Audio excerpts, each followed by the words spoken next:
On rend compte aux congressistes de l'activité qu'on a eue au cours des 3 années écoulées. Ensuite, on prévoit, dans le cadre de ce qu'on appelle un rapport d'orientation, ce que notre stratégie va être pour les 3 années qui viennent. Et puis ensuite, eh bien, les congressistes s'expriment, votent sur des motions.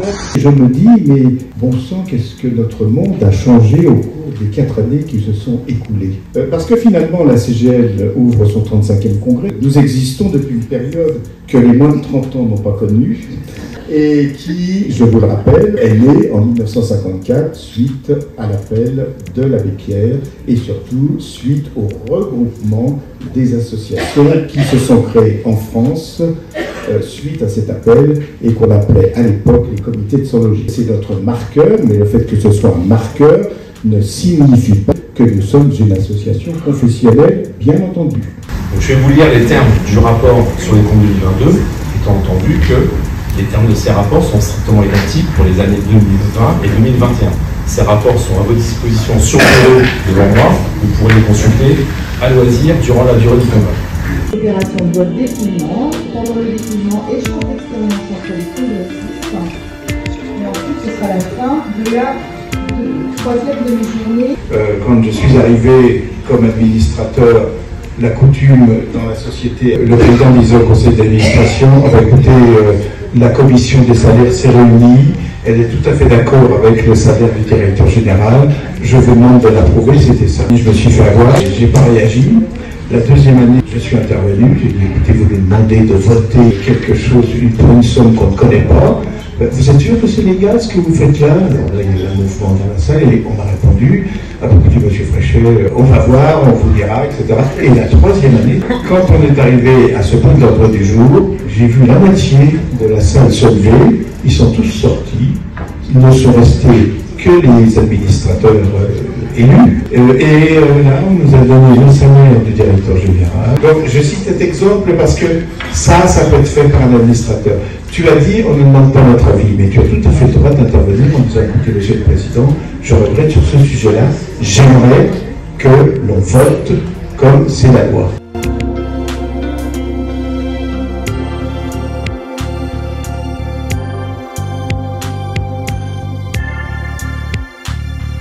Bonjour, il s'agit donc d'apporter des amendements ou de discuter et de voter les amendements apportés par l'une des 13 sur le rapport d'orientation. Nous avons envoyé un document très light et puis M. Delbado nous a renvoyé un pavé. La formation des administrateurs, le congrès de la CGL et de l'USH, les élections HLM, développement et communication. Voilà. En 2020, c'est 171 972 €. En 2021, 154 675 €. Et en 2022, 299 840 €.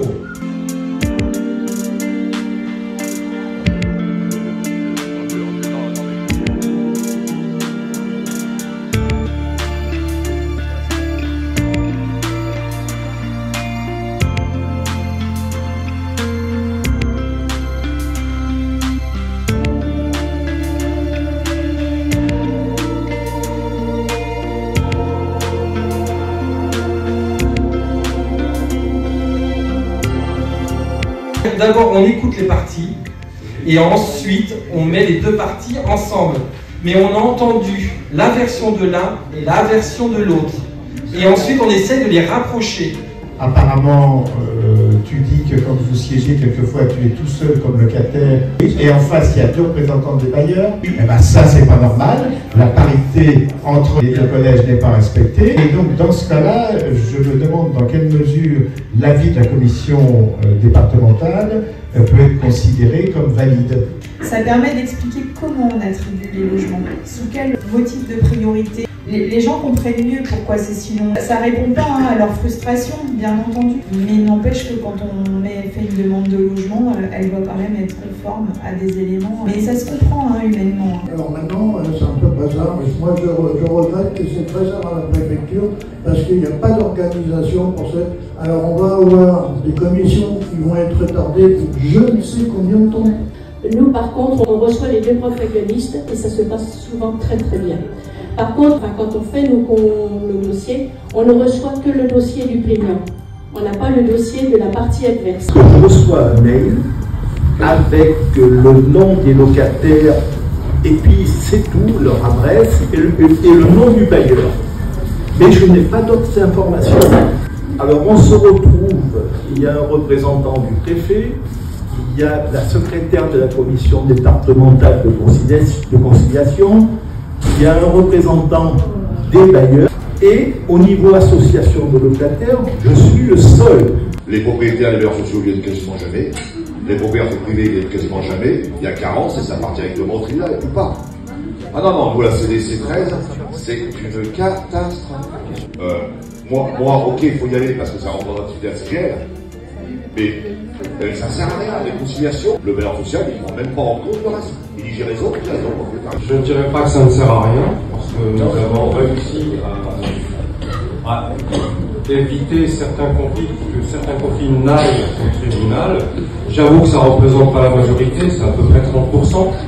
Mais 30% de problèmes résolus, ça reste 30%, c'est mieux que zéro. Et en général, le collège bailleur et le collège locataire, c'est-à-dire nous, sommes toujours d'accord sur les décisions. À 99%, c'est à l'unanimité.